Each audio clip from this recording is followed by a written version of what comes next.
सरकार का एक महत्वपूर्ण अंग है कार्यपालिका, जो कानून को लागू करता है। विश्व के अंदर कार्यपालिका के 3 प्रकार होते हैं। एकहरी कार्यपालिका जो अमेरिका में है, वहाँ के राष्ट्रपति। दोहरी कार्यपालिका भारत और ब्रिटेन में है। ब्रिटेन में वहाँ की सम्राट और प्रधानमंत्री, और भारत के अंदर भारत के राष्ट्रपति और भारत के प्रधानमंत्री। इसी तरह से तीसरा प्रकार है बहुल कार्यपालिका, जो स्विट्जरलैंड के अंदर 7 सदस्यीय बहुल कार्यपालिका होती है। जो कार्यपालिका है यह देश के अंदर व्यवस्थापिका द्वारा बनाए गए कानून को लागू करती है। और कार्यपालिका जो है वो 2 प्रकार की होती है। एक संसदीय कार्यपालिका, एक अध्यक्षतात्मक शासन प्रणाली। संसदीय कार्यपालिका में जो कार्यपालिका होती है वो व्यवस्थापिका से ही निर्वाचित होती है और व्यवस्थापिका के प्रति ही उत्तरदायी होती है।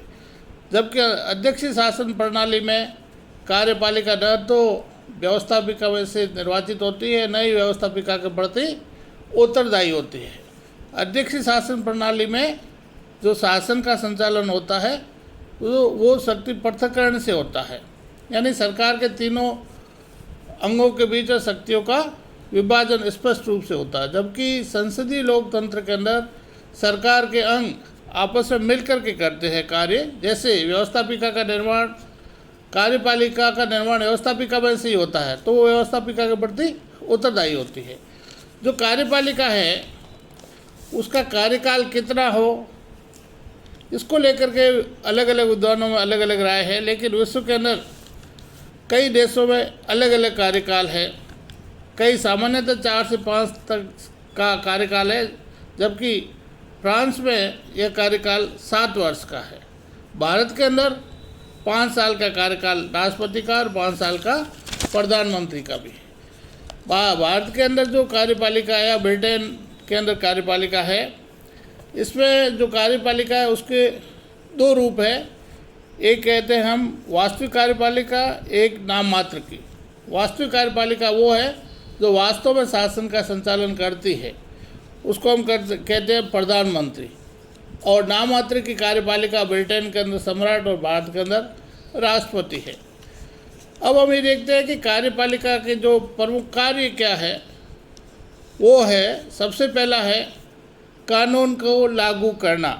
व्यवस्थापिका द्वारा पारित किए गए कानून को पूरे देश में लागू करने का कार्य कार्यपालिका के द्वारा किया जाता है।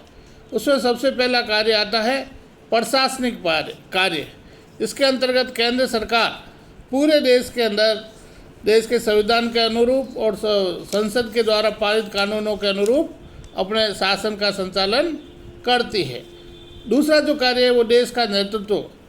जो कार्यपालिका है वो पूरे देश का नेतृत्व करते हैं और वो राष्ट्र के नाम से संबोधित किया जाता है, भारत सरकार या ब्रिटेन सरकार या अमेरिकी सरकार। यानी कार्यपालिका जो नेतृत्व करती है वो पूरे देश का करती है और देश के हित में हमेशा काम किया जाता है और व्यवस्थापिका के प्रति उत्तरदायी रहते हुए कार्यपालिका के द्वारा कार्य का संचालन किया जाता है। दूसरा है कार्यपालिका विधायी कार्य भी करती है, यानी कानून निर्माण से संबंधित कार्य वो करती है। जैसे अध्यादेश जारी करने का काम कार्यपालिका के द्वारा किया जाता है जब कोई भी सदन की कार्रवाई नहीं चल रही हो। इसी तरह से बजट का प्रस्तुतिकरण भी वित्त मंत्री या प्रधानमंत्री की राय से किया जाता है। इसी तरह से देश के अंदर आय और व्यय का ब्यौरा, जिसको हम बजट कहते हैं, वो हर वित्तीय वर्ष में प्रस्तुत किया जाता है और उसको एक निश्चित समय में पारित करवा के पूरे देश के अंदर पूरे साल उतना ही पैसा कितना आएगा, कितना खर्च होगा, जो बजट पारित किया गया उसको अनुरूप ही कार्य का संचालन किया जाता है। प्रशासनिक कार्य भी कार्यपालिका के द्वारा संचालित किया जाता है। वो मंत्रिपरिषद के द्वारा, जो मंत्रिपरिषद होते हैं उसमें पॉलिटिकल पर्सन होते हैं, जबकि उसके पैरेलल एक और प्रशासनिक तंत्र होता है जो पूरे देश की शासन का संचालन करते हैं। तो कैबिनेट सेक्रेटरी के अंडर में पूरे देश के शासन संचालन के लिए अलग विभागवार वो जो सचिव होते हैं वो मंत्रियों के साथ मिलकर के शासन का संचालन करते हैं। इसी तरह से अंतर्राष्ट्रीय संबंध का संचालन भी कार्यपालिका के द्वारा किया जाता है। वो विभिन्न देशों में यात्राएं करके विभिन्न देशों के साथ संधि करके अपने देश के जितने राष्ट्रीय हित हैं उनका संचालन करने के लिए अन्य देशों के साथ में संधि या समझौते करते हैं। और युद्ध और शांति की घोषणा भी कार्यपालिका के द्वारा ही की जाती है। इसी तरह से जो वर्तमान समय में कल्याणकारी राज्य है तो पूरी जनता के कल्याण से संबंधित जितने भी कार्य हैं वो सब कार्यपालिका के द्वारा किए जाते हैं और उन्हें ध्यान रखा जाता है कि जनता में हित में कार्य किया जाए। इसी तरह से कार्यपालिका व्यवस्थापिका के प्रति उत्तरदायी भी होती है, क्योंकि जहाँ संसदीय लोकतंत्र है वहाँ पे कार्यपालिका का निर्माण व्यवस्थापिका में से ही होता है, इसलिए वो अपने कार्यों के लिए संसद के प्रति या व्यवस्थापिका के प्रति पूर्णतः उत्तरदायी होते हैं।